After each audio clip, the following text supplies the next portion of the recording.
theyeshiva.net. I really cannot thank you enough for taking the time to speak. We've met once or twice before, once in person at an NCSY event and once on a Zoom call that our friend organized.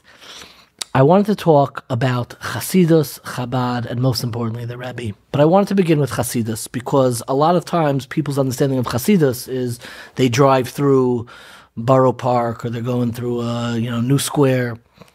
If somebody were to ask you to introduce what is Chassidut as a movement, as a philosophy, what did it change? What did it contribute? What did it emphasize differently that was going on in Yiddishkeit beforehand? What would your response be? It's a very good and profound question. And I would say that the Baal Shem Tov, the founder of the Hasidic movement, at least part of what he tried to do was articulate the soul, the neshama, articulate the soul of Judaism, that's of the soul of Jewish law, Jewish thought, Jewish philosophy, Jewish mysticism, Jewish rituals, the soul of the universe, and the soul within the human being and within the Jew. In that sense, I would say that a lot of Chassidus is really articulating the spiritual science and physics of the universe. It's spiritual cosmology. Rabbi Adin Even Yisrael once defined Kabbalah as the official theology of Judaism. And I would say Kabbalah versus Chassidus is like mathematics versus physics. Physics employs the language of mathematics, but physics is independent. Chassidus employs the language of Kabbalah. But really Chassidus was coming to articulate the neshama, the pnimius, the spiritual physics within every aspect of the universe, and therefore within every aspect of Judaism, which, as Torah says, is the blueprint of the universe, and the role of the Jew as the interlacing link between heaven and earth. So essentially you're talking about an extremely sophisticated and deeply, deeply comprehensive worldview, which is contrary to what many historians or superficial students think of Chassidus, that basically the Baal Shem Tov was a simple guy, and he saw that people were depressed, and Judaism for scholars is not going to work for most people. So he taught people, we could connect to God through kugel and through kishke, cholent, the little herring, do a nice song, do a kumsitz, let's dance around the table, and if you have a little schnapps, is even better. But the truth is that the Baal Shem Tov gathered around him some of the most brilliant and sophisticated Talmidei Chachamim and geniuses in Eastern Europe at the time. Just to mention the Maggid of Mezrich. Sure. He was good Gaonim. The same as the Mezrich Maggid had some of the greatest Gaonim. What was attracting them to Kugel? The Balatanya wasn't attracted to Mezrich Maggid because of herring or because of a dance around the table. He's talking here about some of the most seminal intellectual figures in Eastern European Jewish life. What attracted to them was there was a pnimius HaTorah. There was a deeper, infinite dimension of Judaism that completely transforms the entire worldview of Yiddishkeit and of the Jew, giving it a level of depth and sophistication and spiritual meaning and relevance that was unprecedented. As a result of that, it also gave tremendous hope and ecstasy for the simpletons. How do you understand why, for most of Jewish history, the approach of Chassidus was not known? Meaning, if it was so foundational, why did it take so long for someone like the Baal Shem Tov to reveal it? Meaning, the Jews for at least 1,000 years beforehand, they didn't have the approach of Chassidus. What is it that was happening? I don't know if you would use the term the zeitgeist or in the cosmology of the world. Well, we didn't have it before. We have the Rambam didn't have Chassidus. So why is it, in your understanding, why is it happening now in the 17th, 18th century? Very profound question. So generally, the way Judaism develops, we know there's a medrash in Koheles. The verse says in Ecclesiastes, "Hakol asa yafa b'itay." Everything has its time and history. And the medrash says that Torah, it's also true. For example, the whole world of Talmud, the whole world of Gemara, the whole world of Mishnah doesn't begin in the genesis of Jewish history, right? It takes almost 1,000 years until we come to the explosion of Torah Shabbat Peh, whether it's Mishnah, Gemara, Midrashim. And then, of course, in every generation, there's various developments. So, it's really a question of what point in history divine providence orchestrates that a certain aspect of Torah would be revealed, even though everything was given to Moshe Rabbeinu at Sinai. The Yerushalmi says in Maseches Megillah, "Kol ma shetalmid vasek asad l'chadesh," it all comes from Moshe at Sinai. from Moses at Sinai, I'm going to translate for those who may not understand the original texts, but everything develops at a certain point in history. And I think there were two major factors in history during the time of the Baal Shem Tov. You're talking about the Baal Shem Tov was born in 1698 on the 18th of Elul. I think two major factors. Factor number one was there was a emotional and psychological breakdown in the Jewish spirit. The exile has simply become so long, the levels of persecution and savage suffering, disappointment, rejection on every level, the financial poverty, the moral decline, the cohesive social disintegration, the debacle of Shabsi Tzvi, false Messiah, which created a spiritual breakdown. Of course, the pogroms of 1648, 49, and everything accumulated together, and the dire state of the Jewish people. There was just such a profound sense of despair and loneliness.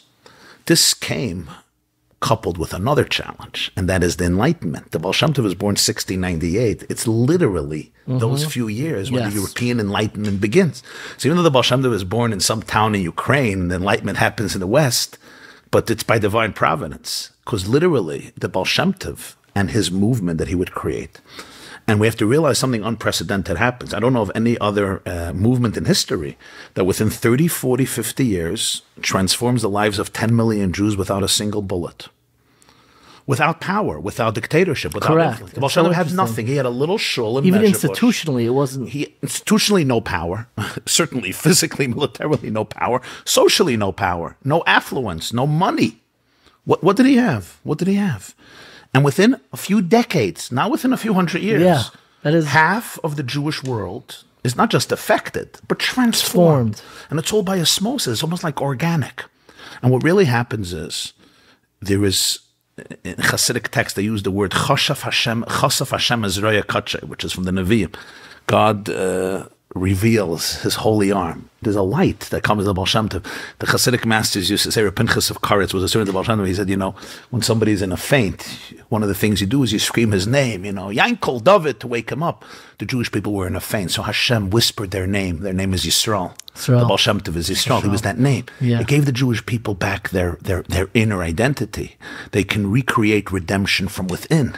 Redemption from without was not looking good, but they created Geula from within. He created redeemed people. He brought back royalty, aristocracy to the Jewish soul, not by reestablishing Malchus Beis David in the Middle East or in Turkey, but as the Baal Shem Tov would say, exile and redemption are states of consciousness. And suddenly Jews started to dance again. The Baal Shem Tov stopped singing Eicha and started to sing Shir HaShirim. It's not that he forgot about the pain of Eicha, but he infused the Jewish people with a depth and a power and a vitality that can, first of all, deal with the horrible adversity that they dealt with physically, but even equally important, he understood very well, he and his students, that the Enlightenment posed a new challenge to Judaism. One that wouldn't be understood for decades and for many centuries. Till today, namely, the challenge was, once you extricate Jews from the ghetto, once you offer them the gifts of science, the gifts of physics, the gifts of integration, right? Now the Jew needs to find his or her Judaism from within. What distinguishes me now? What distinguishes me, in other words, till at that point you were forced to be a Jew, whether you liked it or not. Besides very few who extricated themselves, we know what happened to Spinoza. It was not a very simple thing to do. But suddenly now the gates of the ghetto are going to be crumbling down everywhere in the world. Now, the idea even, in Jewish literature, we always talk about every blessing. Melech ha'olam. God is the king of the world. Ha-melech ha'yoshev al-kisiram v'nisa. Tamlichuni alechem. Everything is melech, malchus. Till the days of the Baal Shem Tov, that was a perfect metaphor. Everybody lived under the tyranny of a king. Judaism came and said, we have good news for you. Instead of living under the tyranny of Louis XIV, or Nicholas, or Peter the Great, or Wilhelm the Kaiser, you'll live under the rulership of Melech, Malchei, Hamlochem, Hamamlich, Velochem, Velei Hamluche, Chai La'ad, V'kayim Lenetzach, a king who's not crazy, who is benevolent, who loves you, and who's actually eternal. That was a tremendous, good psura. Yeah. But in the days of the Baal Shem Tov, soon Nietzsche would declare God is dead. dead. The idea of monarchy would soon become evil. Now the focus was democracy, individual, reason, thought, egalitarianism, fraternity, all the messages of the French Revolution. This would pose and prove to become one of the greatest threats to Judaism in a very, very profound way. And indeed, it cost millions and millions of Jews their Judaism, and it created an ambivalence in the Jewish world. The whole division we talked today about Orthodox, modern Orthodox, ultra-Orthodox, conservative, Reform, Reconstructionist, this didn't exist in the time of the Baal Shem Tov. Was Moses Orthodox or Reform or conservative or very Orthodox or yeshivish or very yeshivish or right-wing or left-wing? I don't know if the Bible mentions these words as far as when I read it last. Right? So these are all breakdowns that happen because of the society pressure. The Hasidic movement really came as a very profound response to that, because now it's not anymore finding God as the king above in heaven. It's really, as the Baal Shem Tov would put it, godliness is the energy that flows and cruises through every cell, every atom, every neuron. Relationship with God means a relationship with your own core, with your own essence, with your own identity. It's a real relationship with the universe. Baal Shem Tov speaks about alignment. Einoid Mulvada, he takes seriously. Doesn't mean God is the biggest of all the gods. He's the only one to take seriously. That's true. That's the philosophical idea. Or there's no polytheism. The Baal Shem Tov says Einoid Mulvada means actually there's nothing outside of the divine energy. All of life is about finding your alignment and becoming a channel for the oneness that pervades the entire universe. So let me move on, because we have this notion of Chassidut, and we're talking about Chassidus, the ideas that animate the movement. And I want to move on to, again, he had a student, the Maggid of Mezrich, and he kind of franchises Chassidus and spreads out through his own students. And he had a student, the Balatanya, Reb Shneur Zalman of Liadi, who begins the movement that we now call Chabad. Now, when people talk about Chabad now, they think of a Chabad house. It's an institution. It's an incredible institution. It's everywhere. Everyone is touched in some way by Chabad. That's not why I'm here to talk to you. I want to talk about how do you introduce, so we have this innovation called Chassidus, and now people know now there are different streams, branches, thoughts. I want to talk about Chabad. Introduce for me, I know I'm asking you to say the entire Torah on one foot right now, but introduce to me, what is the innovation, what is the uniqueness of the movement that developed called Chabad? Profound question. The founder of Chabad, his name was Rabbi Shneur Zalman of Liadi. Liadi is a city in Belarus where he lived towards the end of his life till he escaped from Napoleon. He founded the Chabad movement in the 1770s, around 1776, 1777, which is an interesting year. Sure is. Because essentially it brought democracy, what America did for the world, I would say in many ways, Chabad wanted to do to Jewish spirituality. So it's... Does anybody connect the years that... That's interesting. Yeah. Okay. I can't say that I'm right about this. It's just an assumption. But just a possible assumption based on the ideas of Chabad that every force in the universe and every force even in politics and in the development of humanity is a reflection of a spiritual current and a spiritual energy. And he was one of the students of the Maggid of Mezrich, and he developed a system called Chabad. Chabad stands for three words, Chachma, Bina, Das, which are terms in the Hebrew Bible and the Torah, which represent wisdom, understanding, and knowledge. And I would say some of the cornerstones of his philosophy, I would mention two things. I would mention three things. Number one was the fusion between the halachic and philosophical streams of Judaism and the mystical stream of Judaism.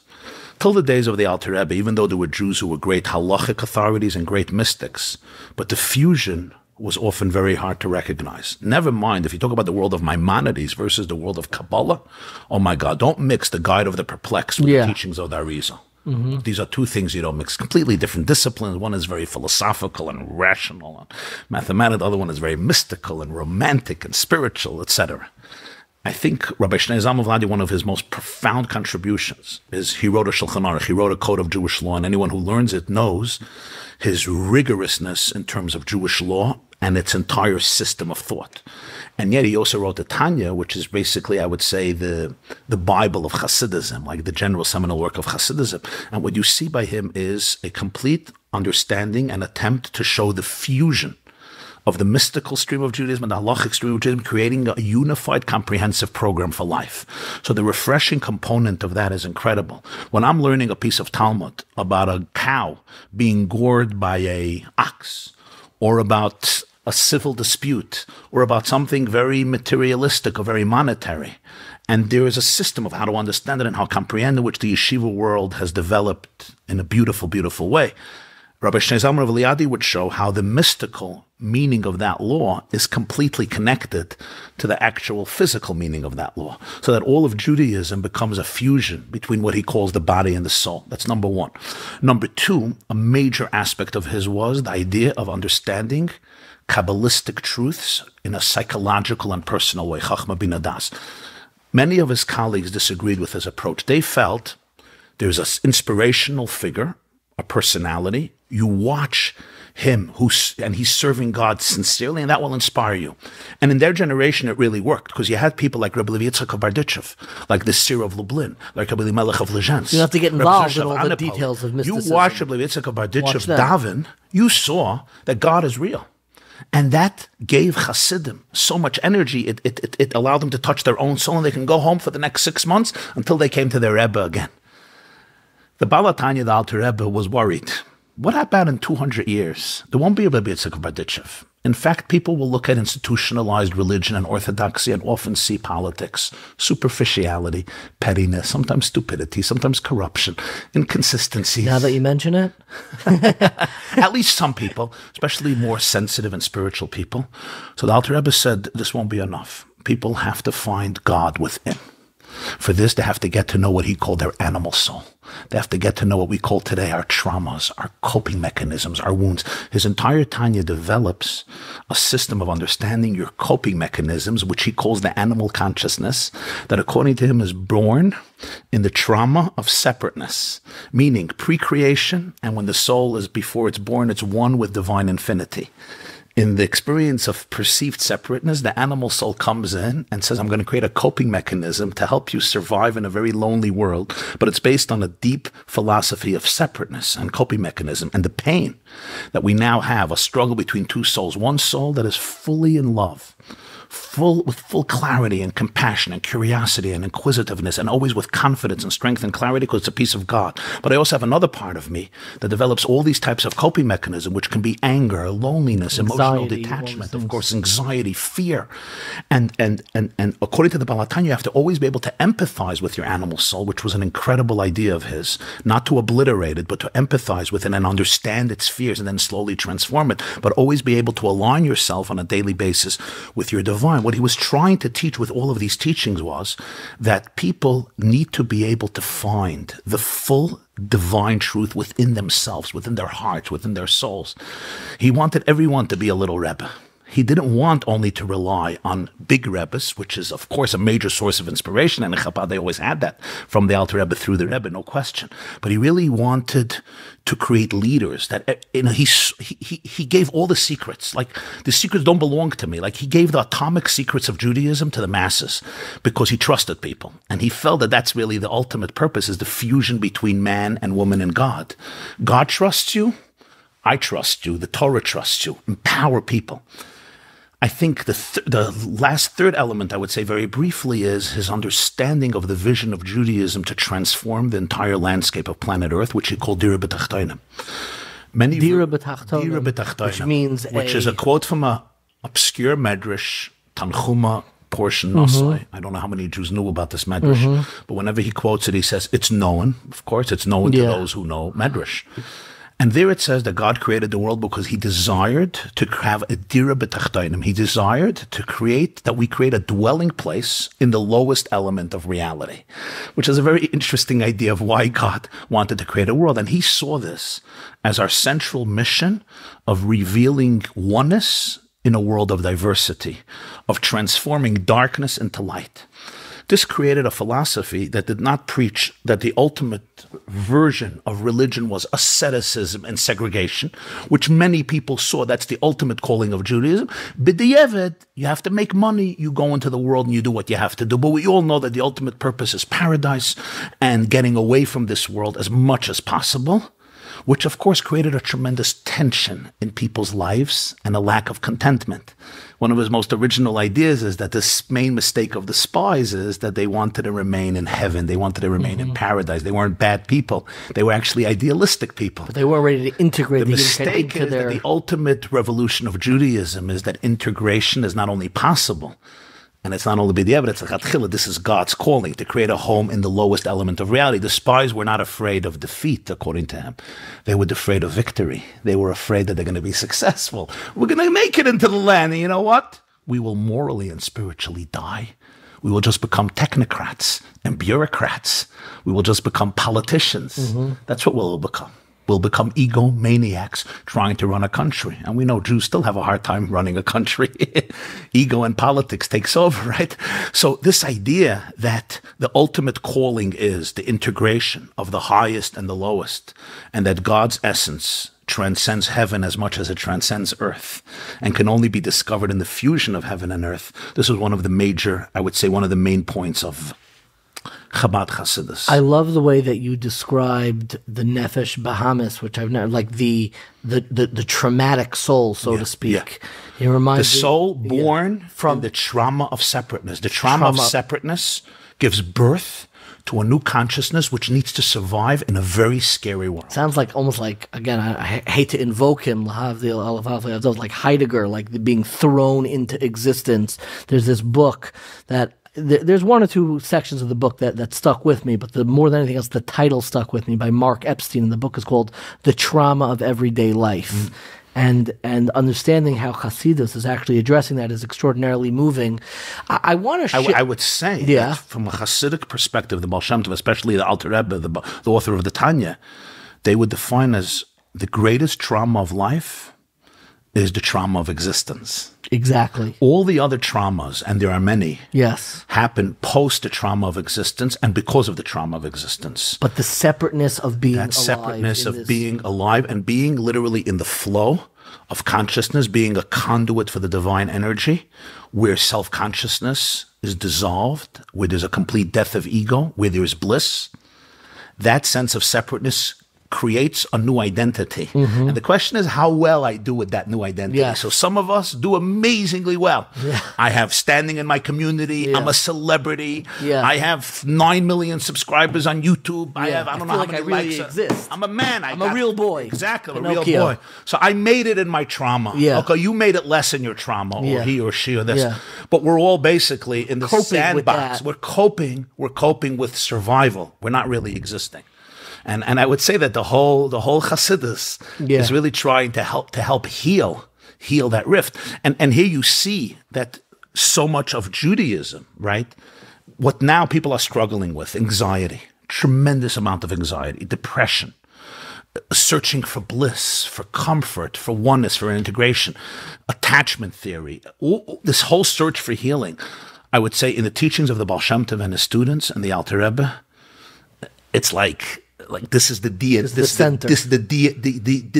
of Chassidus.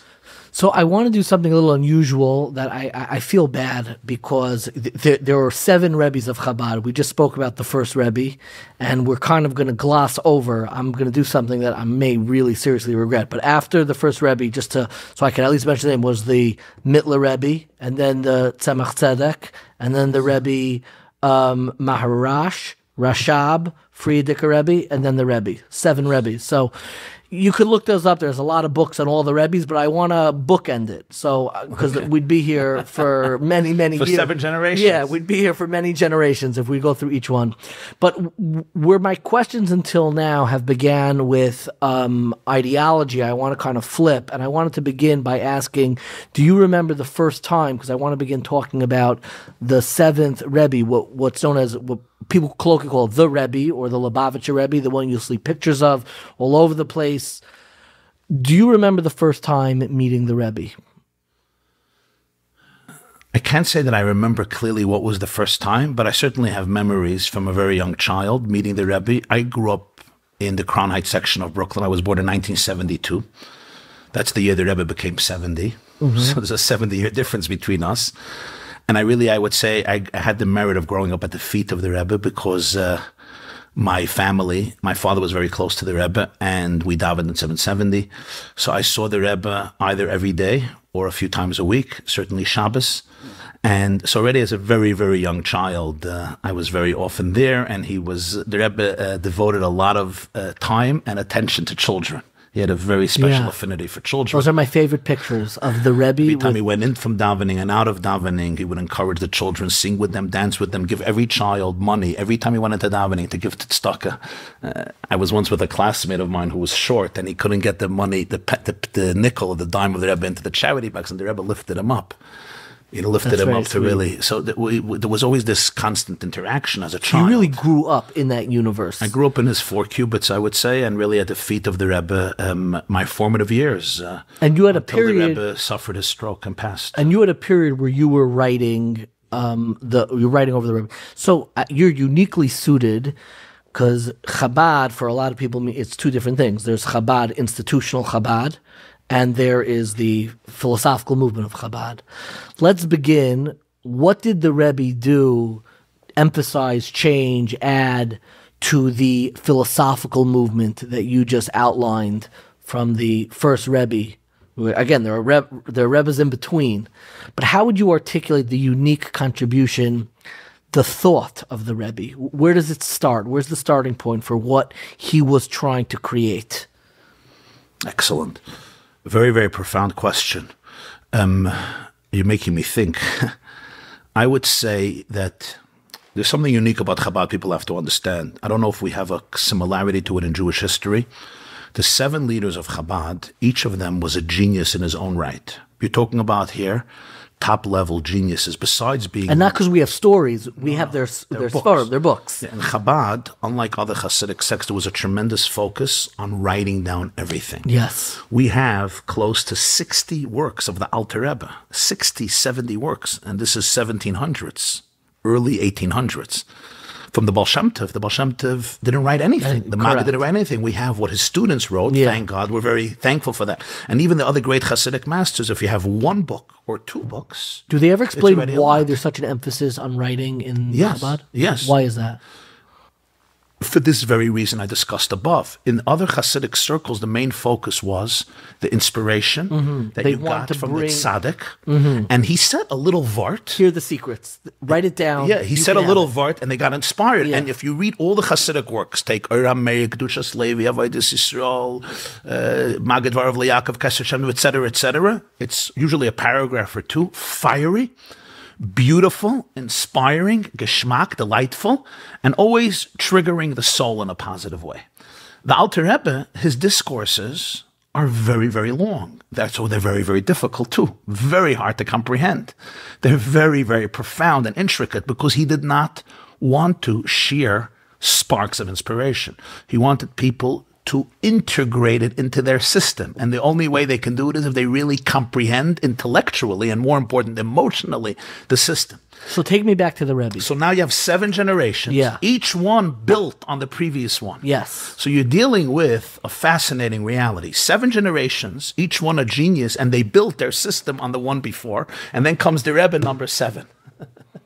Right? So I think what the Rebbe really does is, I would define it in the word oneness. The Rebbe is the great champion of oneness. He becomes a Rebbe in post-Holocaust Jewry, post-Holocaust universe. His father-in-law passes away in 1950, and he succeeds soon after him. He was almost 50 years old. He was 48 years old. And socially, the Jewish people are obviously broken, even more than the times of the Baal Shem Tov, much more. Bogdanich Melanetsky murdered 200,000 or 300,000 Jews. Hitler murdered 6 million Jews. Spiritually, there's a tremendous danger of assimilation. Tremendous danger. Socially, and in terms of psychologically and emotionally, there's so much confusion and ambivalence.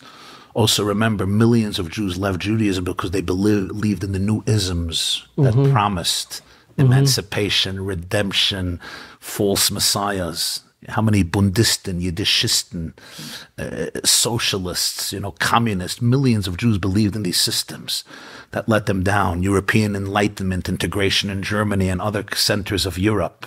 And then they suddenly saw such, not just disappointment, but such horrific evil that no one can even imagine. The Jews didn't believe it for many years. That's why so many didn't escape. And the Rebbe enters into this world. So there's a crisis on every single level. Probably, I would say, I heard this from Rabbi Jonathan Sachs. He said, after the Holocaust, there were two smiles that God gave the Jewish people. One was Israel, and the second was the Lubavitcher Rebbe. I would say the Lubavitcher Rebbe was, after years of so much concealment, I would call the Rebbe a smile that Hashem, God, gave the Jewish people. Here was a person who, with the presence of his soul and his mind and his heart, he literally infused and resurrected the soul of the Jewish people in Israel and throughout the entire world. I don't know if since the destruction of the Second Temple, we can find a leader who affected every Jewish community positively like the Rebbe. And he did this not just through activism. You mentioned before, people know the activism of Chabad. It started really much more as a thought process.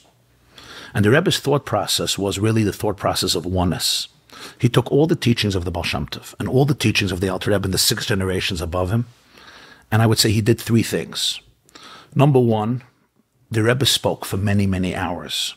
And what he tried doing in those talks was teach the relevance of Yiddishkeit, Torah, and Hasidism to the 20th century. Of course, to an American audience. To an American audience, to a modern audience, shattered in ways that are unrecognizable. Jews whose faith and believe in mankind and believe in themselves and sense of hope and connection to God and connection to Torah was so weak. And even those who were Orthodox and religious, most people were on the defensive. They had their little shtiblach in the Lower East Side or wherever it was, and they were just trying to protect what they could protect. And to really come out with that cry of Avram Avinu, Vayikra Sham b'Shem Hashem Kel Olam.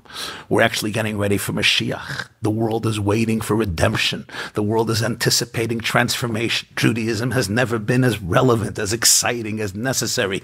Single-handedly, he turned Judaism outward. People credit the Lubavitcher Rebbe with the Chabad. People credit the Lubavitcher Rebbe, all the Chabad houses he created. I would say that's a smaller part of his accomplishments. I totally agree with you. The larger part of his accomplishments is all other institutions in the Jewish world, even those who are very, very far, far from Chabad, the ability to think big, the courage, the stamina, the expansiveness, what he would call a faratzta yamav akeinav, one of his favorite verses, spread out in the east and in the west. Yafutzamai nesecha chutza was his motto from the book of Proverbs. Your well springs shall disseminate everywhere. That vision, that perspective, that confidence, both in Judaism and in the Jewish people and in the Jewish soul, was incredibly, incredibly profound. I would say he fused the Baal Shem Tov and the Alter Rebbe. The Baal Shem Tov ignited the soul of the Jewish people. The Alter Rebbe ignited the mind of the Jewish people. And the Rebbe tried to do both. So many of his talks, he would try to teach the relevance of Yiddishkeit in a very real world. That integration I spoke about from the Alter Rebbe, the Rebbe took to a new level. There was never a Rashi, a piece of Talmud, a piece of Maimonides, a piece of Jewish philosophy, a piece of a story of the Bible that the Rebbe did not see in it an expression of profound psychological, spiritual truth. So the whole Torah became now alive. Every story in the Talmud, every law, even an obscure law on the laws of purity or impurity or some civil damages, when the Rebbe would talk about it, he would explain it in Talmudic system of analysis, what you would call brisk or akachava, because he was also a genius in Talmudic thought. But then he would say, and how does this apply to our emotional lives? And he could present the whole thing emotionally. So this was a very, very comprehensive way of taking all the teachings from the previous generations, I would say fusing it together and revealing the oneness in the Torah, the oneness in the Jewish people, and the oneness in the universe. So I want to, it's really incredible. I want to go back, and you'll forgive me. You don't have to answer any of these questions, but I want to come back. I want to ask 2 questions personal, and then I want to return back to the thought of the Rebbe. I began asking, do you remember the first time you saw the Rebbe? Curious if you could share. Do you remember the last time you saw the Rebbe? Yeah. That I remember very vividly. The Rebbe spoke for many hours, like all the Chabad sages. And the system that the Alter Rebbe set up was that they didn't write their own talks. They had what's called chayzrim. The Alter Rebbe already had it. Yeah. He had his brother. Sure. Chazrim were oral scribes who would Chozer means to review. Chozer means to review. So in the Chabad system, they would hear what the Rebbe had to say, and after Shabbos or holidays, they would write it down. The Rebbe also had that system. So from 1950 all the way till he couldn't speak anymore, he had a stroke in 1992, there was a group of Chazrim who would review and transcribe. The last years I was privileged to be on that team. The last Farbrengen, I'll never forget. It was Shabbos. It was a Torah portion of Ayakel. It was the 25th day of Adar, the first Adar, 5752. This is March 1992. The Rebbe was already an older man. He was almost 90 years old. He was 89 years old. He lost his wife a few years ago. He came down to the main shul, 1:30 in the afternoon, as he always did. He would make kiddush, eat a little cake. They would sing a niggin, and then he started his talk. I didn't know this would be his last address. He spoke for an hour. He spoke loud. He explained the concepts, and the talk was devoted to the idea of unity. Unity within the individual, unity between the Jewish people, and unity of the entire universe as a preparation for what Mashiach consciousness is like. And it was all focused on the word Vayakel, which means to gather. And it was also Parsha Shkalim, when there's a mitzvah to give a half a shekel to the temple. And the Rebbe said, we never have a mitzvah to give half. It's always a mitzvah to give whole. Yeah. The idea was that if you give whole, you're missing the point. You think you're whole. It's by giving half when you realize your second half is always the other. That you're unifying with. And together you become one. And he developed this paradigm. It was a beautiful, beautiful talk. Then there were other talks. This was Shabbos. I remember I was up a whole Saturday night, as I always was, transcribing it. First I would review it. There was a hookup. We would review it to the communities around the world. After Shabbos, I would say it over. And then I stayed up Friday night, Sunday. And actually, Sunday night, I was taking a flight to Israel, which I usually didn't do because my first cousin was getting married. I wanted to go to his wedding that Thursday. The Rebbe would stand and give dollars a whole Sunday to anybody who came. There were usually between 5,000 to 10,000 people from all communities and stripes and walks of life, and they would come get $1 for charity and a blessing, and some people would seek counsel or advice or blessing. It was a fast encounter with thousands of people. So usually I would not go to these Sunday dollars because I grew up there, and why bother the Rebbe with another person? I knew, it was a whole day. He would stand, literally a whole day, and he was 89 years old. But I was going to Israel that night, so I wanted to get a blessing. So I remember I came to the line and I stood there just watching and observing, hundreds of people going by, and everyone had something else to say. And you had Jews, you had sometimes non-Jews, you had politicians, you had secular people, religious people, great rabbis. It was an unbelievable mix of people, and how he could, go from one person to another person without skipping a heart's beat. And then came my turn, and in front of me, I'll never forget this, there was a little girl. She must have been 4 or 5 years old. She seemed French, and she was being held by her father. And the way she was dressed, I knew she did not come from a Chabad family, a Hasidic family, or even a religious family. And I could see her father, he looked like a secular, traditional Jew, a darker complexion. And he was holding his daughter, and he was literally right in front of me. This was around Sunday, 6:30 p.m. approximately, towards the end of the day. And the Rebbe gives her $1, and he says to her, bracha v'atzlacha, blessing and success. And she takes the $1, she looks him in the eyes, and she says these words, Rebbe of Lubavitch, I love you. And now nobody expected that. It's usually not what a girl, tells the Rabbi Daz. I even saw one of his secretaries felt a little awkward, it's not what you're supposed to say. And this... But I saw the Rebbe burst out in such a smile from ear to ear. He was radiating with a sense of serenity, and his smile could fill the whole atmosphere. And he looked at her, and he said, thank you very much. And he gave her a second $1, and he says, this is for your love. And she went on. It was my turn. He stopped smiling. Smile was off his face. And I told his secretary that I was going to Israel that night. So Rabbi Groner was the Rebbe's secretary, Rabbi Leibel Groner. He told the Rebbe that I was traveling to Eretz Yisrael that night, and he gave me $1. He said, bracha v'atzlacha, blessing and success. Then he gave me a second $1, and he said, abgeben avtzedakah in Eretz HaKodesh, give this for charity in the Holy Land. And I move on. Those were the last words I heard from my Rebbe, because the next day was Monday. He went to pray at the resting place of his father. He would go every Monday and Thursday to pray there. He would read hundreds or thousands of letters there, and he would pray there all day. He would fast, and he would pray there. And over there, he had a stroke the next afternoon around 6 p.m., and his secretary came in to take him home, and he saw that he has fallen there, And you never saw him again? I saw him afterwards. I'm asking. Oh, he came out afterwards a few times. And you were there? You would just see him? I was there. He came out to davening. He would come out Yom Tov. sometimes. He came out. He'd come out very often. Later, he was feeling a little better, so he would come out every day for davening. There was a porch that they built, so I saw him many times. That was the last words you heard. But the last words I heard was those words: "Thank you. This is for your love." And then when he told me I should give it for tzedakah and when the Rebbe was hospitalized, were people allowed to see him in the hospital? No. What happened was the Rebbe had a stroke. They brought him back to his room. They created some semi-hospital situation around his room. And it was a very serious stroke. It paralyzed the right side of his body, and he couldn't speak anymore.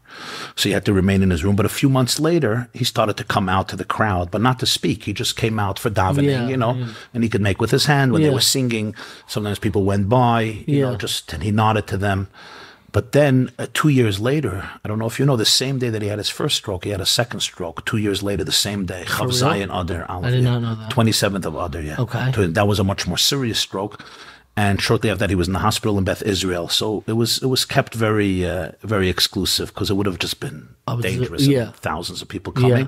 So people would come there for Shabbos. They made minyanim there just to be in the area, some of the yeshiva boys.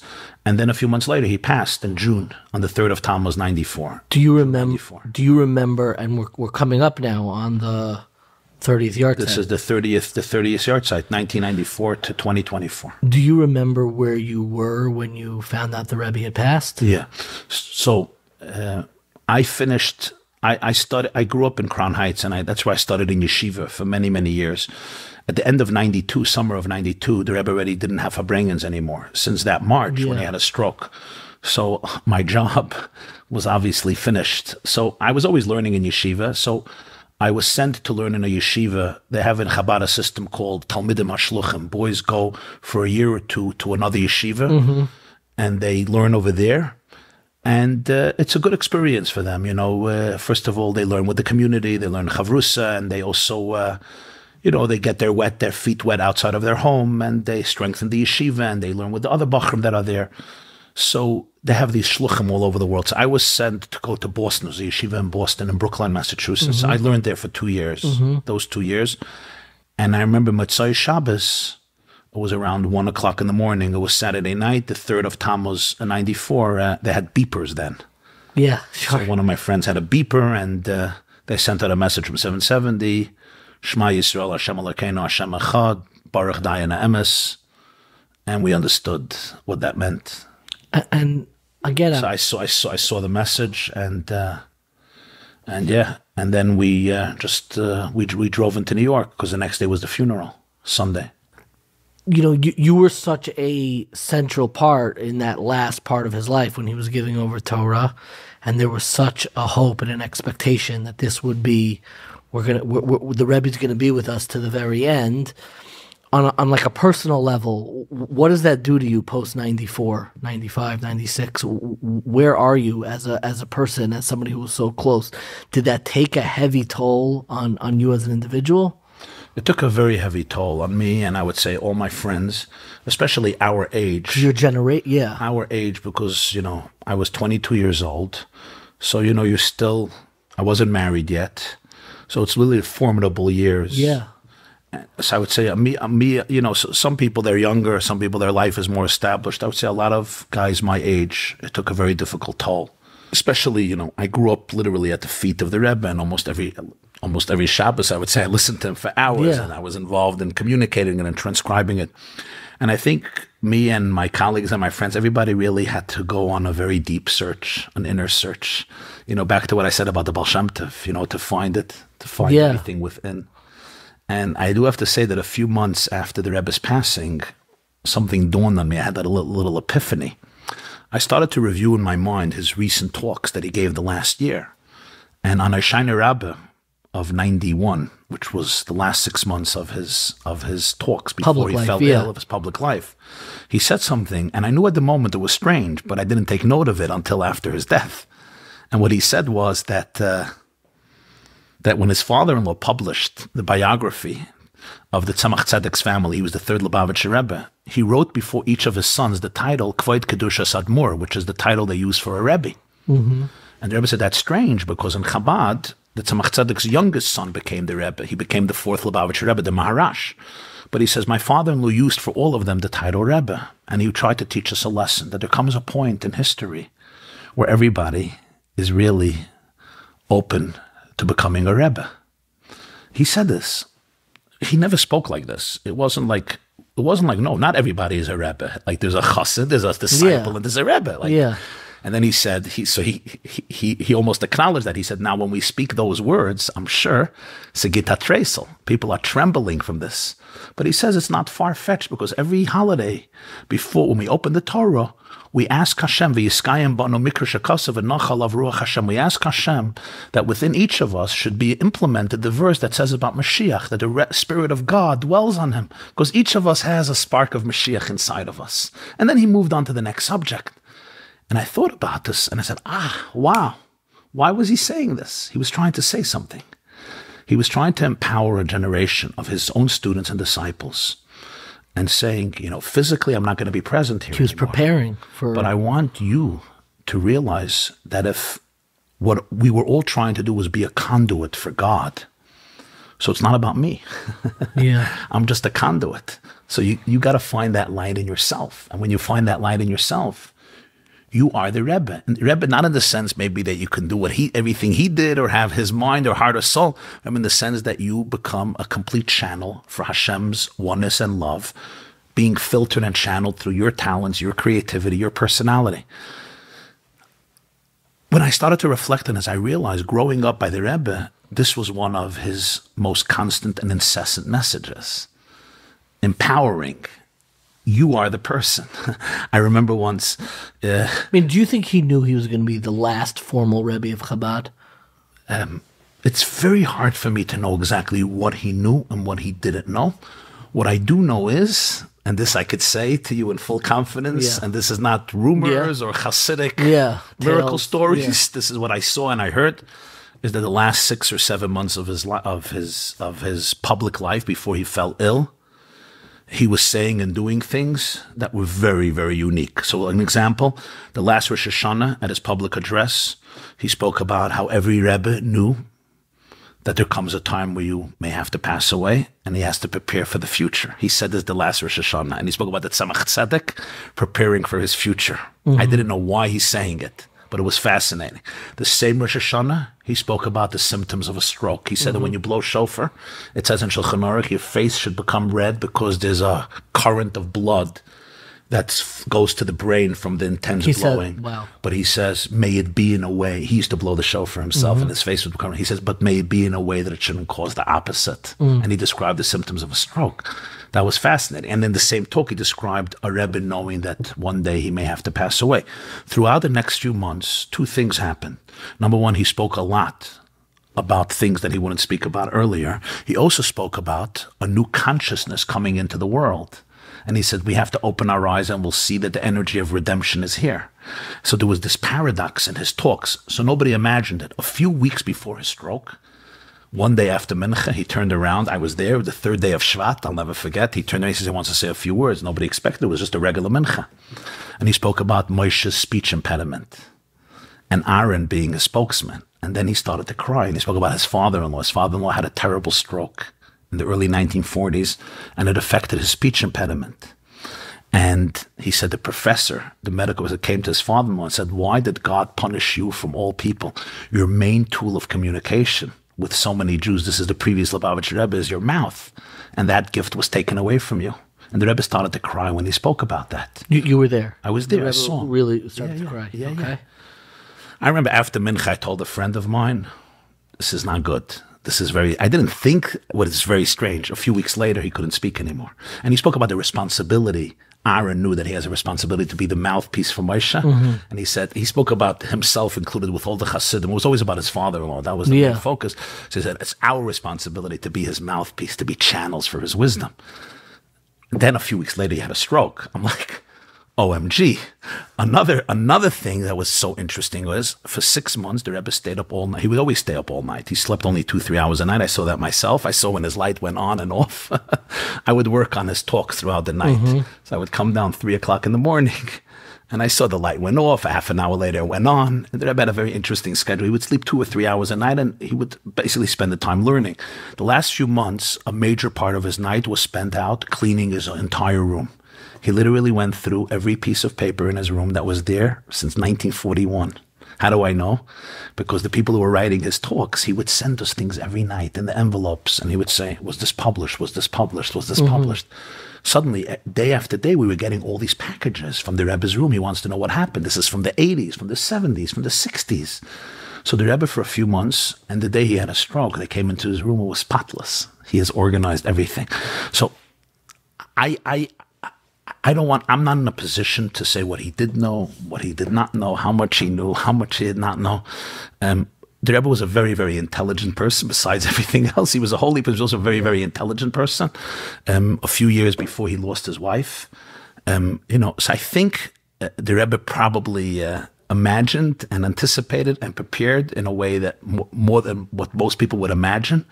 But I think, on the other hand, the Rebbe was also a real believer in Mashiach.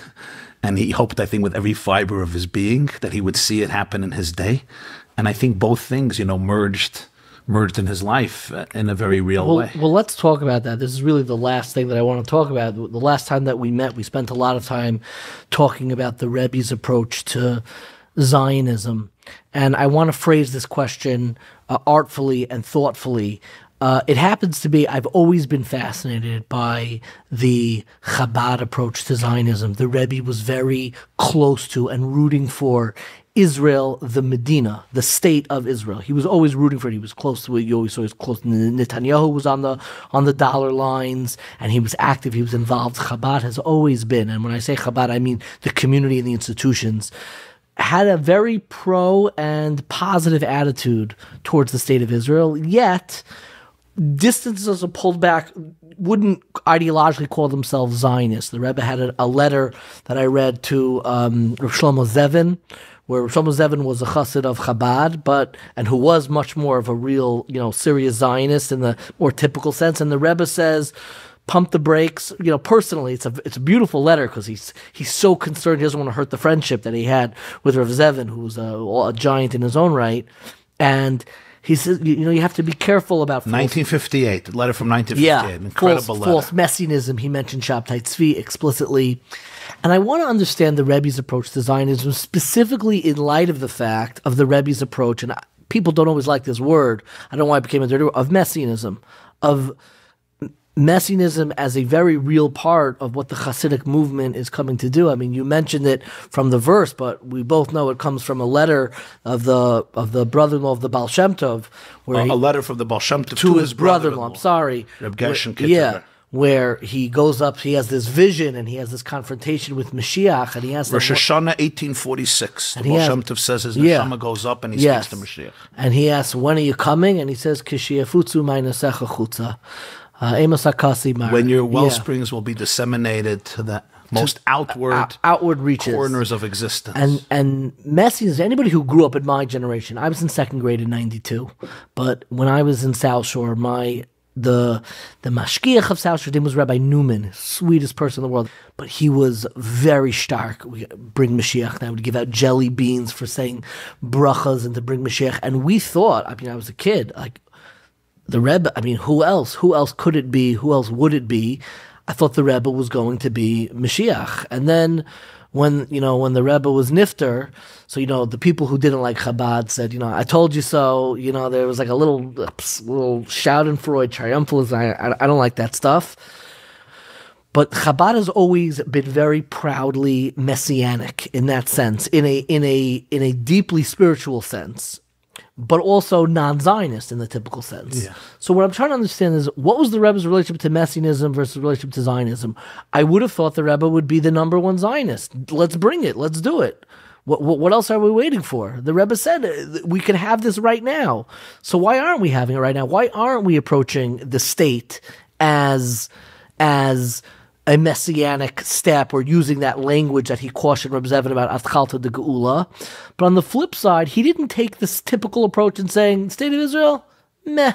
He didn't give it a meh either. So help me make sense of all this. Yeah. Yeah.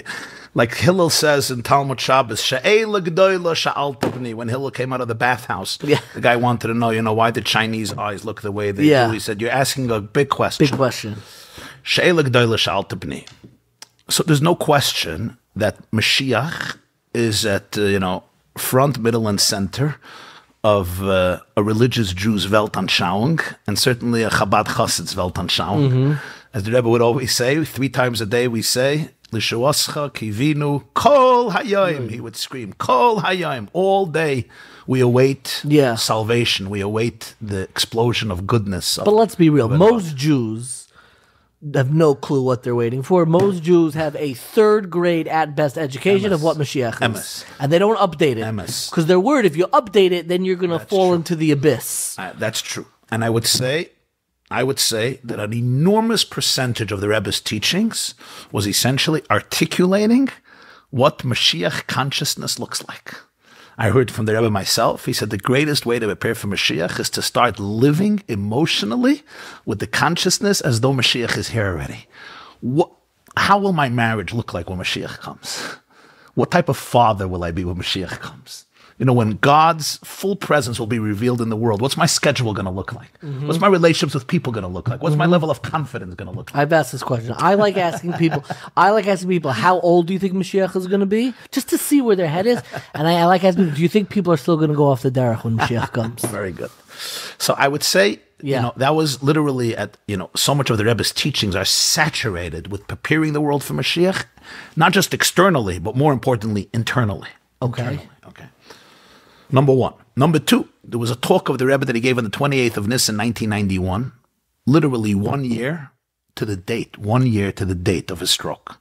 His stroke was the 27th of Adar Rishon, so literally 12 months earlier, mamash to the date, Chav Ches Nisan. Okay. He got up and he gave one of the most unforgettable talks, and it was also heart-wrenching. And he said, I've tried my entire life to bring the Geula. And he used the words lahevel v'larik, which are 2 words that many of us use in aleinu. Lahevel v'larik means, I achieved, it was futile. It was futile, lahevel v'larik. He said, Mashiach did not come. We are in the darkness of exile. And then he added something even more painful that many people, when they repeat it, they miss. He says, and even more importantly, we didn't succeed in taking ourselves out from the galus pnimi, b'inyani avodas Hashem, the emotional and psychological exile that we're in. Even there, I was unsuccessful. Because the idea of Chassidus is the Mashiach is not just a collective redemptive movement. It's an internal psychological transformation. And he was more in pain that he didn't even succeed over there. So this was a real, very profound existential crisis. Like Moshe Rabbeinu tells God at some point, Hargeni Naharayg, kill me. And the Rebbe said, I've done everything. I've done whatever I can. There's nothing more I can do.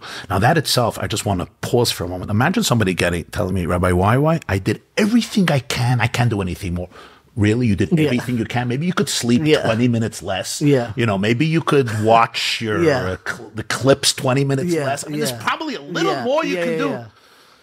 The Rebbe was an ish emes. You couldn't hear him exaggerate or dramatize anything. A word that came out of his mouth was authentic, emes lamita. So the fact that a person, 89 years old, can say, I did everything I can't do anything else, is just incredible to be able to say such a reflection.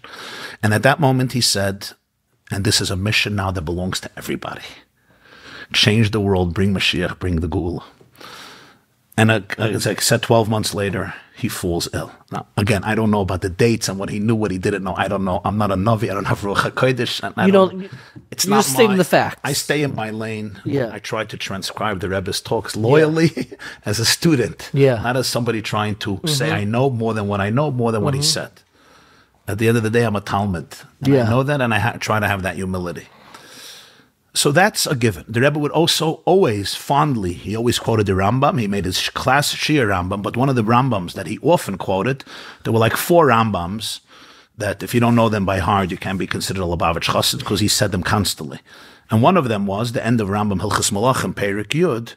Yud Aleph, the Rambam says that someone who doesn't believe in Mashiach or doesn't await his coming, Hareza, Kaifer b'Torah b'Moshe Rabbeinu b'chol asfarim. He basically denies everything if he doesn't believe in it or awaits his coming. So this was the Rebbe's Weltanschauung. That's the first point you made, and that's not a question. And here we now come to, Israel. And I think it's literally Haba Hatalia, one dependent on the other.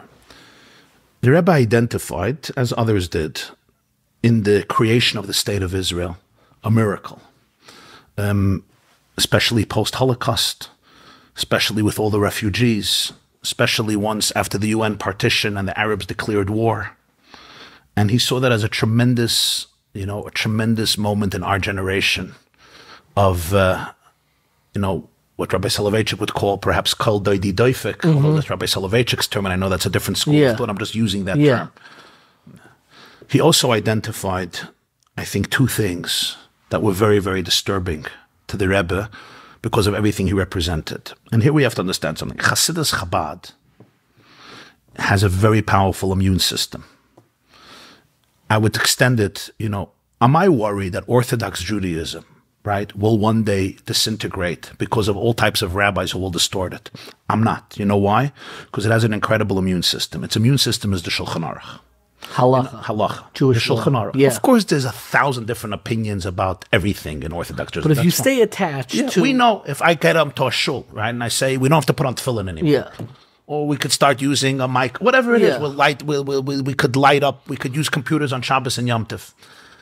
The system of Shulchan Aruch will spit me out. It keeps you tethered. Maybe I'll be charismatic. Yeah. Maybe I'll make a breakaway. Maybe I'll have a following for 50 years. Make a parnasa, I'll make a new money. movement. Yeah. I'll become an author. Maybe I'll win a Nobel Prize. But Shulchan Aruch is a system that has become the anchor of Torah Judaism. And it kept us who we are, and I'm not worried about it. Chabad is very similar to that. And the Chabad leaders knew it very, very well. The Baal HaTanya wrote a Shulchan Aruch Harav. So with all the Chassidus and all the Halacha and all the inspiration, it's anchored in an immune system that is focused on one thing, and that is absolute dedication to Halacha, to Torah, and to mitzvahs, based on the idea of the Baal Shem Tov, the essence of Judaism, that Einoid Milvadai, that we are all channels to fulfill Hashem's will in this world. And physical mitzvahs, not just thinking lofty, meditative thoughts. Yeah. That's why, people were worried about what's going to happen to Chabad after the Rebbe's death, and you had some crazies and radicals and the whole Meshachistin and all this. And I always told everybody, the immune system of Chabad is stronger than anybody imagines. You're talking about from the Baal Shem Tov through the Alter Rebbe, through the Mitlev, the Tzemach Tzedek, all the way to the Rebbe. This immune system of anybody deviating, even from one seif, one chapter in his Shulchan Aruch, the Chabad system is going to spit them out. Maybe they'll make noise. Maybe they'll build a tunnel. Maybe you wrote a nice clip that day, and I saw you were worried a little bit. And I'm like, these are people do things, and it's embarrassing, and it's painful. There's an immune system. The immune system of Chabad is complete dedication to Yiras Shamayim.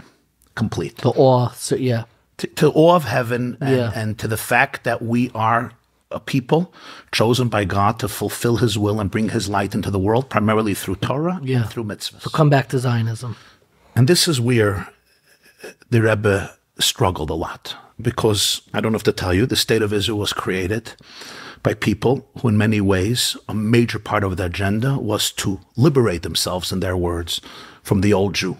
Many of them had a cheder education, and they completely rejected it. And the Rebbe felt that this is disturbing on two counts.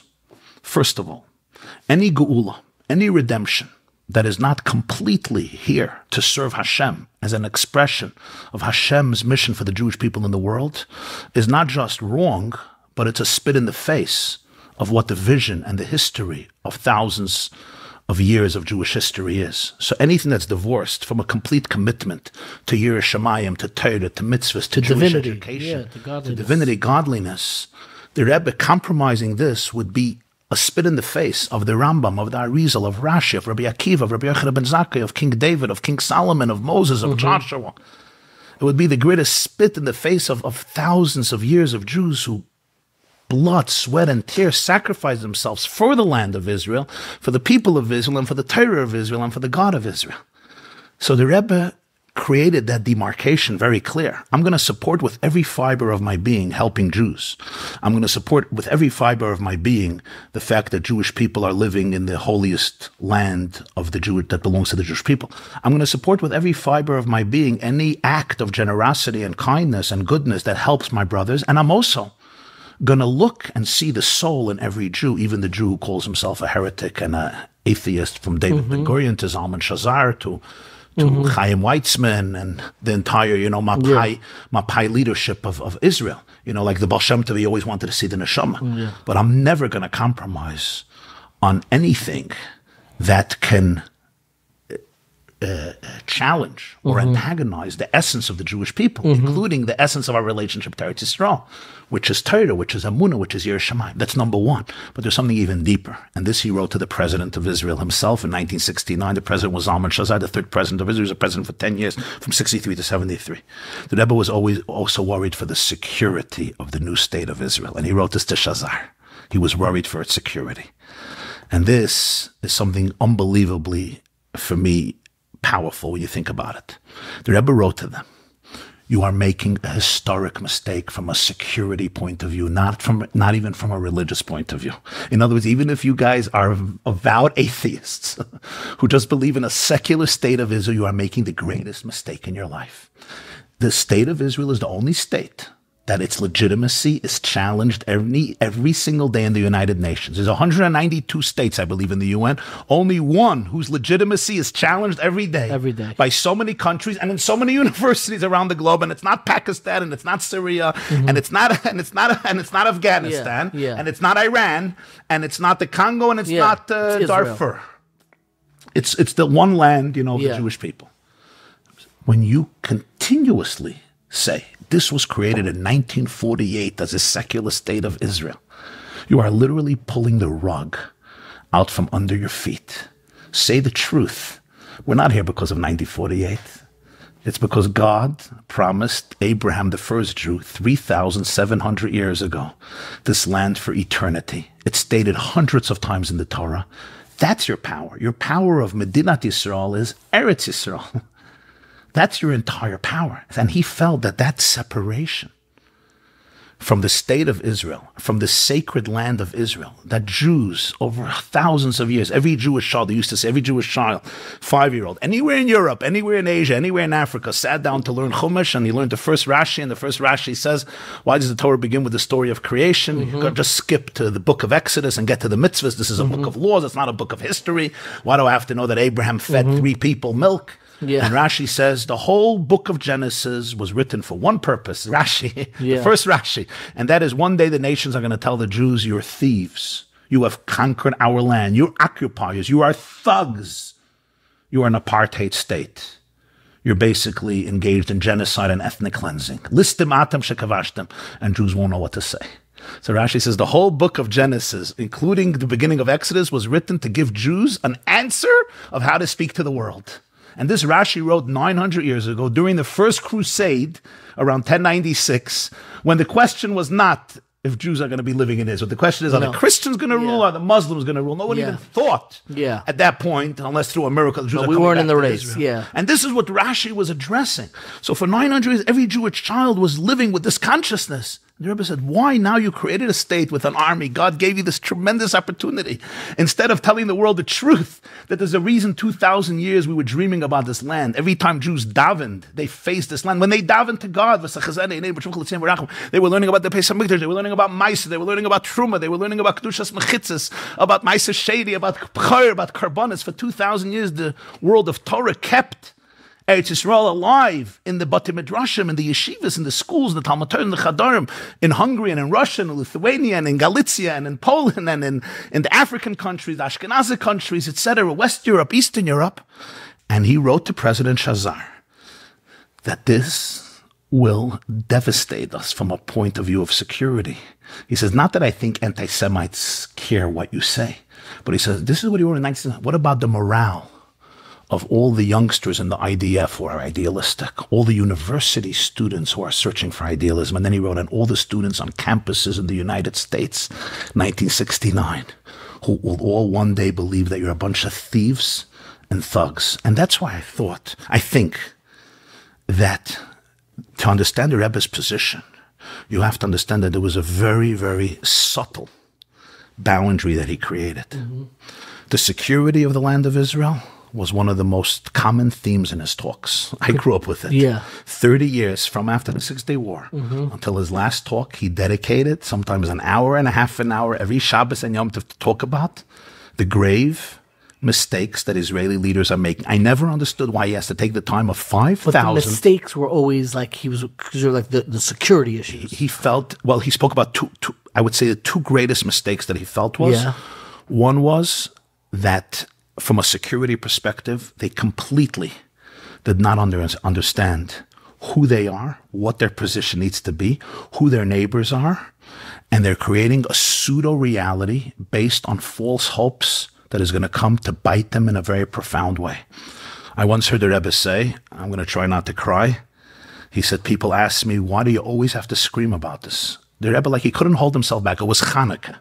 There's 5,000 Hasidim. We were here to hear about Hanukkah. So we have to hear an hour about what's happening in Shem and in Yehuda and in Shemron and in Chevron and Yerushalayim. Call Begin and talk to Begin. He spoke to Begin. They were close. Even though Begin ultimately went his own way, and the Rebbe was very disappointed by Begin more than anybody else. More than anybody else. Because Begin, he had high hopes. Yeah.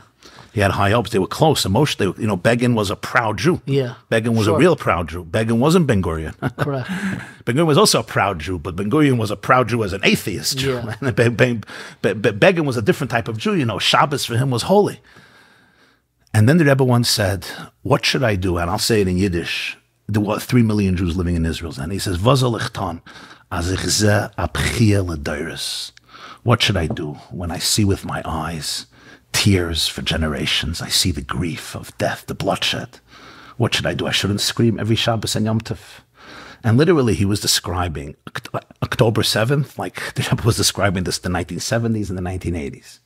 He felt that Israeli leaders made a terrible mistake, and he said he felt it came from a deeper mistake. A deeper mistake is they were not completely persuaded what is theirs and what is not theirs.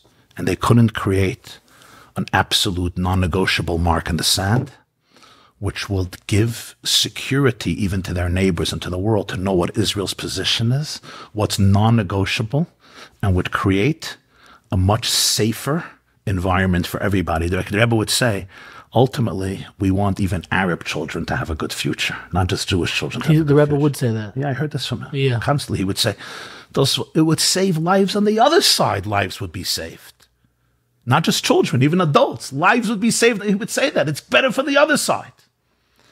Because what was the Rebbe advocating for? The Rebbe was advocating, I would say, 2 major issues. Issue number 1 was that the Jewish people need to be able to hold on proudly to the belief of their ancestors for 3,000 years. I mean, you can't extricate Israel from the story of the Jewish people. Yeah. And that kind of, it secularized the story. They wanted to say, no, we're a secular democracy. Yeah. Now, once you say you're a secular democracy with a secular constitution, you have a problem, because now you need a majority of Jews to be a secular Jewish democracy.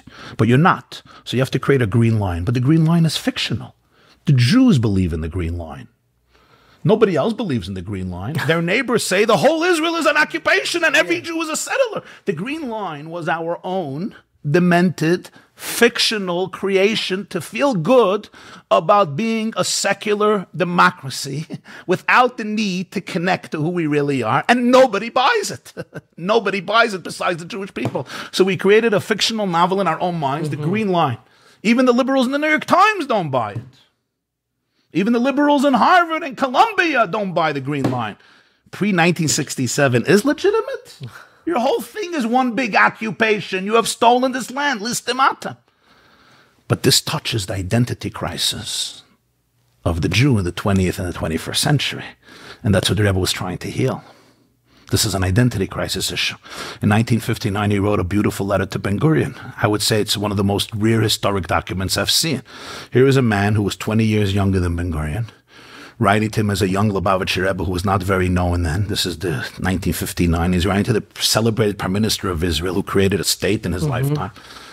And he tells Ben Gurion, this is a printed letter to David Ben Gurion. He says, I'm sorry for mixing into your business, but I feel I have to tell you something. and that is you're a man of great achievement. There's a philosophy that many of people were guided by, that Judaism was necessary for Jews in the diaspora because they didn't have a land. Now we have an identity. He says, after 9 years of the existence of the State of Israel, 10 years of the existence of the State of Israel, I think we all see the truth. And that is, there's going to be a second and third generation growing up in this country. Hebrew they will speak. The Tanakh they will quote. They will live in the country of our forefathers. But emotionally, intellectually, and morally, they will be alienated from the values and the entire belief system of our people. The Rebbe wrote that too. It's David Ben Gurion. And he says, you are a person. You can argue with me that Israel is a democracy, but I'm not here to argue. I'm here to communicate what I believe. You have a tremendous impact. This is now a historic opportunity that you have to transform the trajectory of the state of Israel by introducing the values that have kept us alive from the day we stood at Har Sinai, and he wrote, he says, don't have other gods. It's not only a mitzvah, it's a prediction. It's going to be. It's not going to work. All other gods won't work. And the values of Yiddishkeit as a guiding force in the land of Israel are essential for an identity of people who will believe in this land. And he said, I'm not talking about an abstract religion. I'm talking about real mitzvahs. Now here I'm looking, the Lubavitcher Rebbe is trying to make Ben Gurion a Baal Tshuva in 1959. What are you thinking? He writes to him, do I really think I'm going to change the mind of a person, a statesman who has thought about his life? He says, it's not me. It's about the truth speaking. So I think, number one, the Rebbe felt that the whole Israeli leadership, we need to really identify who we are. Why are we here? Why is this land ours? Why is it ours? Once you do that, you can say with pride, this is my land. In fact, the Rebbe felt that Israel conceding territory, it was an act of spitting in the face of Jewish history. Thousands of years, Jews believed that God gave them this gift. You now own this gift. How are you giving it away? The Rebbe even once said, listen to this, you know why the Arabs are not making a Palestinian state? Because their souls deep down know that it's theft from the Jewish people. So they're not accepting it. They're not accepting it. They're saying they're not accepting it because they're going to destroy you completely. He said there's a spiritual message here. He even once said it's not good for the Arabs. It's turning them into thieves. But who speaks like this? Speak with confidence. Yeah. Take an example. The second thing, which right away translates into this, has to do with security. He felt the whole paradigm of Israel from after the 6-Day War was based on a horrible, horrible error that caused endless tragedy and bloodshed, and it came from an inner shame. Even though it was with goodwill, the Rebbe was always careful to respect people. It was very interesting. Never to badmouth, never to denigrate. So that letter you see with Reb Zevin, you see like... Never be petty, never personal, and always assume good intentions. But he spoke with pain about what he felt was a deep erroneous perception, even if it came with good intentions, but it was driven by trauma, by Holocaust trauma. Now you have to understand something. The first generation of Israeli founders, they saw the 6 million dead. So they were driven by an anger and by a motivation. I don't care what the world says. You killed 6 million people. I don't care. But 80 years later, you know, what Alter Rebbe was worried about Chassidus, the kugel is not going to survive. You have to make it yours. 80 years later, the young Israeli leaders, they didn't see Auschwitz. They heard about Auschwitz. So if you don't really feel Israel is yours, if you don't believe it, the Holocaust is not enough to look at the world and say you can all jump into the Hudson River, and if you want, you can go into the Mediterranean. They don't have that ability anymore. They don't have that courage anymore. It has to come from within, not based on the Holocaust, but based on thousands of years of Jewish emunah and of Jewish history and of Jewish identity and of the Tanakh. And even, you know, I was now in Israel, I said this to a general, he said, oh, America won't accept this. I said, they don't have to accept it, they have to believe that you accept it. Why is Hamas so popular in the universe? I just want to put that's a nice, they have to believe that you accept it. That was the Rebbe's line. He said, oh, you think they learn Rashi? I said, they don't have to learn Rashi, they just have to know that every child for 1,000 years grew up with this Rashi, that this Rashi is in every bone of our body. I mean, the Rebbe wasn't saying, oh, we're going to bring to the UN a Rashi. Yeah, but the UN has to look at us that we believe that we're Jews. Look, these Hamas Nazi criminals, the Hezbollahs, every word that comes out is a lie, filled with the desire for blood and more blood, and your world respects them. They see conviction. Conviction for what? Conviction to murder every single Jew. and that there's no Jew on a Muslim land. That they have conviction for, no question. And this is pure lies. Pure lies. Arafat told Clinton there was no Temple Mount. There was no Beis HaMikdash. It's a Jewish fiction that Solomon built a temple. Arafat didn't have a problem looking Bill Clinton, the most powerful person in the free world, in the eyes. And Jews are ashamed to stand up and say the emes. Bereishis bara Elokim es hashamayim v'haaretz. There's 1.8 billion Muslims believe in the Bible, 2.9 billion Christians that believe in the Bible. Jews are the only ones who don't believe in the Bible. Okay, shine. They don't have to know your own issues. Go to therapy. But you're tearing yourself away from that. And I think another major component was, this was an example, a friend, I think a very powerful example, because Rebbe would always bring out this idea. Take El Al, right? Yeah. El Al is the coveted airline. Yeah. Because of its security even before 9/11. Sure. El Al knows that any terrorist would want to do a hijacking on El Al more than any other flight, because Israel's official. Yeah. Thank God it never happened on El Al. Hopefully it never will. And there's a reason for it, because they start scrutinizing the passengers, not when you come to the airport, but when you buy the ticket. When they ask you all the questions, they're not even looking for an answer. They're looking at your body language. They're looking at they your don't care if twitches. you know the parsha. It's irrelevant if you say, your neighbor didn't pack it. Imagine if El Al said, you know what, in the name of peace, there are so many people who oppose us, so many people who want to blow us up. We have a great idea. We're going to quarantine 25 seats and give it to you guys who don't like us and show you goodwill for the sake of peace. And that airline, that part of the plane is yours. We won't bother you. We'll check your bags. We all know the end of the story. El Al would never survive. Why is it so clear with El Al? Because they know the moment you give away even one seat that's not under your full control, people want to blow you up. Jeopardizes the whole airplane. Jeopardizes the whole airplane. But you know why they can do it? Because they don't doubt that it's their airplane. And that was the Rebbe's cry. They don't doubt it's their airplane. And we doubt. We doubt. We do. Imagine if the leaders of Israel throughout every generation would say, this is our airplane. If we give away even one seat, all of our children might be blown up. And the Rebbe would say, you don't have to look far. He was a Shulchan Aruch Jew. There's a law in section Shin Chavtes 329 in the laws of Shabbos. Even outside of Israel, even in the time of exile, it's a law from Maseches Erev and Daf Mem Hey. It's just a regular Shulchan Aruch halacha that if there's a city on the border that gives access, if Gentiles are coming and they want to take it over, but they say they only want straw. We need straw for our animals. We're hungry, so we're going to take it over. So it's only a monetary loss, and there's no Jews there. We're coming in. Are you allowed to give them access? And the answer is, you have to desecrate Shabbos. You have to violate the whole Torah. Why? Because since on the border, you never know what a person's intention is. And therefore, any access can endanger the entire country. Now, this is when they're saying we want straw. When they're saying we want every Jew dead, and even those who don't say it, right? But they cheer for Hamas. The Rebbe said, imagine El Al gives away one seat.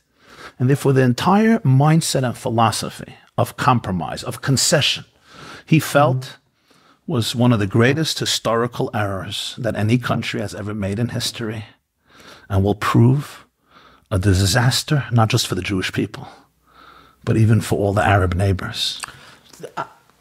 I'm extraordinarily moved by that, but the question that I have, and I think it's the question of this moment, and we're going to wrap up soon, you've been incredibly generous with your time, is when I think about, we don't believe that story anymore. So it's easy, and the way most people tell that story is they hand wave, they look at all the assimilation and secular Jews and this and that, the Bundes, the communists, and they say, if only you guys would believe. And especially recently, there's been this awakening where people, where they grew up, they didn't get a yeshiva education, they don't know anything, and they're like, I wish I learned more. But we grew up in the Orthodox world. And the part that worries me is that over the last 50 years, I don't think our community is ready to share anything with the outside world. I blame the Frum Jews, meaning was the vision of the Rebbe all the Jews in the world, so that they believe they're all going to enroll in, they're all going to move to the 5 towns and to Boca and to Teaneck or Muncie and we're gonna, and they're all going to be sending their kids to yeshiva, meaning Mashiach, to get everybody to believe everybody's going to be an Orthodox Jew. Meaning, what's the vision? Like we had this time in the 1950s to where we are now, where we're like, we got to sustain Torah and this, and we got to make sure the believers who buy into it. So we had this community, my parents' generation, your parents' generation. But this generation of Orthodox, like, we don't even know that there are Jews outside of our community. It's so cultural, it's so sociological. I mean, thank God I got a wonderful yeshiva education. I know a lot. But most people don't think a second about these things. And we think that we have a Yiddishkeit that's going to be able to address and connect to the rest of the Jewish community. So in your vision, and I'm curious, because I'm not even asking the Rebbe's vision, because I think the Rebbe was trying to do that. He was trying to recreate what scholars call like common Judaism, the basics, not with all the trimmings that you see now. He didn't expect everybody was going to move to Lakewood. But I'm curious now, like, what do you advocate for to create a universe where we could actually have Jews believe in Judaism again? Because I think it's our fault. I don't think, I don't mean you specifically, me specifically. Yeah. The people who actually know something. Yeah. We've been sitting on this knowledge. We're 30 years since the Rebbe was Nifter. Yeah, I get it. There's an expression in Zohar. I don't know Zohar by heart. I know some pieces of Zohar, but I heard this from the Rebbe so often, so I know this Zohar. The Zohar says that the accomplishment of Mashiach is going to be Asid la Savet Tzadikaya b'Tiyufta. The greatest accomplishment of Mashiach is going to be that he's going to turn tzaddikim into Balei Tshuva. He's going to take from Jews, religious Jews, and allow them to do tshuva. What did the Rebbe mean? He would quote the Zohar constantly. The greatest achievement of Mashiach is that from Jews are going to become Balei Tshuva. Tzaddikim are going to become Asid la Savet Tzadikaya. He'll bring back the tzaddikim, which means the good, righteous, holy, you would call Yeshiva, educated, Torah, mitzvahs, people the whole daven thing. 3 times a day, who learn, who believe in God, the whole everything. thing. They're going to do tshuva. Do tshuva? That's such an insult. Yeah. Imagine you're a tzaddik. We're the ones who brought Mashiach. Yeah. We're the ones who are... I'm a tzaddik. The Zohar calls him a tzaddik. La Savet Tzadikaya, not just a frum guy. A tzaddik. It means he takes it seriously. Yeah. Tshuva? Yeah. The Rebbe would explain. The word tshuva is not repentance for sins. Tshuva is a reorientation of consciousness. Tshuva is that you become really aligned with the source of reality. And sometimes religion could be an obstacle for that, as much as secularism. Sometimes the greatest impetus for a narcissistic ego is religion. Sometimes the greatest impetus for stubbornness, for the tenacious rejection of anything outside of my own comfort zone, for the inability to really experience and breathe God consciousness in my breath. And see the other. Religion. Because I'm comfortable. I'm serving God. I have paradise. Yeah. I'm having nachas for my children. So very often what happens is, and we see this so much, that's why there's a lot of addiction in our community, a lot of alienation in our community, there's a lot of anxiety in our community, a lot of cover-ups, because religion is the core of Judaism. But when religion is stripped from what it really is, which is a flow of divine consciousness, which is all about vulnerability and openness and expansiveness and internal introspection and reckoning and the ability to experience death of ego and to allow my ego to disintegrate and search for truth. Sometimes, and I say this painfully because I grew up in an Orthodox community, so I know this for myself. Sometimes my orthodoxy can become the greatest obstacle for that. I become arrogant, I become judgmental, I become dismissive. Mm-hmm. I start looking at the color of your hair or the color of your hat. It's all about me versus you. It's all about don't challenge my space. It's all about you're an atheist. I'm the only believer. And I think, a major part, as a student of the Rebbe, I know a major part of the Rebbe's work was what he called Yafutza Meinesecha Chutza, what Mashiach told the Baal Shem Tov. What does that really mean?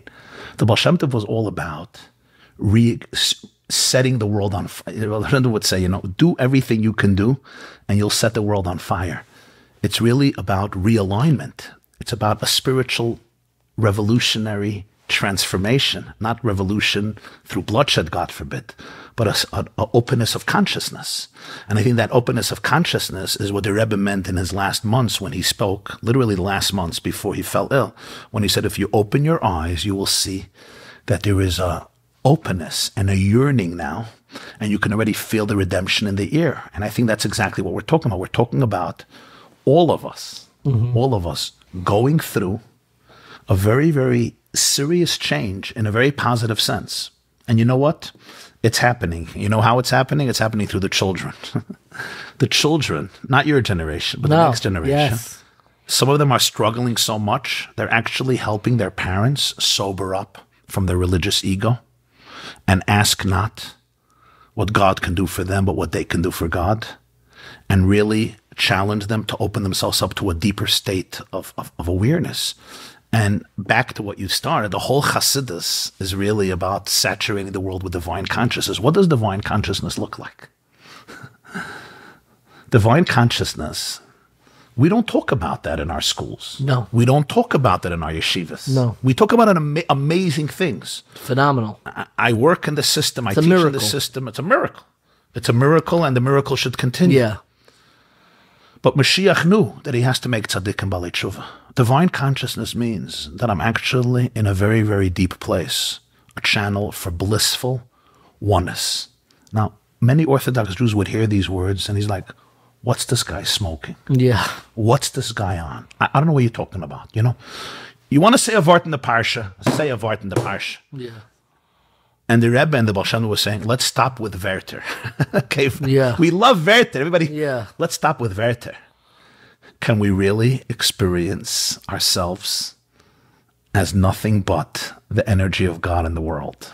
If I may, and this is based on you, I think what makes it very difficult is because it's very hard to really confront the trauma of separateness and the trauma of existence, because we've developed better distractions. Great coping mechanisms. Great coping mechanisms. One of the most moving teachings of the Alter Rebbe in Likkutei Torah is, he says, tshuva is not for sin. Obviously, tshuva is for sin. He says, tshuva is, these words, v'haruach tashuv el Elokim asher nasana. The soul experiences anxiety every day because it's not really separated. And tshuva is healing that anxiety. That anxiety we need to confront. That's the anxiety of a soul once you peel away all the layers. What often happens is we create coping mechanisms, and sometimes those coping mechanisms could be holy. But they're still coping mechanisms. We build yeshivas. Exactly. You don't understand what I mean? Yes. So building the yeshiva itself is a mitzvah, and that's beautiful. I'm right. No, it's just important to distinguish. But it helps you. It helps me remain detached and separate, right? I finished giving the most beautiful speech. It was inspiring. I get a standing ovation. I'm talking about me, right? It also helps. I walk home. My coping mechanisms just worked. Yeah. I'm a celebrity. I got a standing ovation for 3 minutes. Nobody gets that. Yeah. Amazing. I could go home, go to sleep, and say, you know what? I have value in this world. I just fed into the greatest trauma of my own existence, that I need to be separate. I need you to tell me validate, I'm a good guy, to feel that I have value, which is really coming from the deepest sense of pain. And it's almost like telling a fish, again, the Balatanya's metaphor, going to a fish in the water and saying, what a poor fish. Nobody gives you validation. Come, let's honor you by the dinner.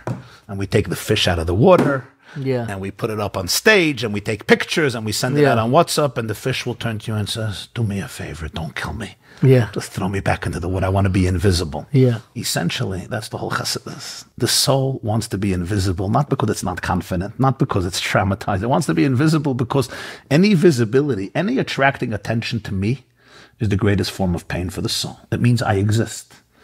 I exist is the deepest wound that the soul has. It tries to liberate itself. Some of us drink. Some of us do some other stupid things, all to liberate ourselves from that.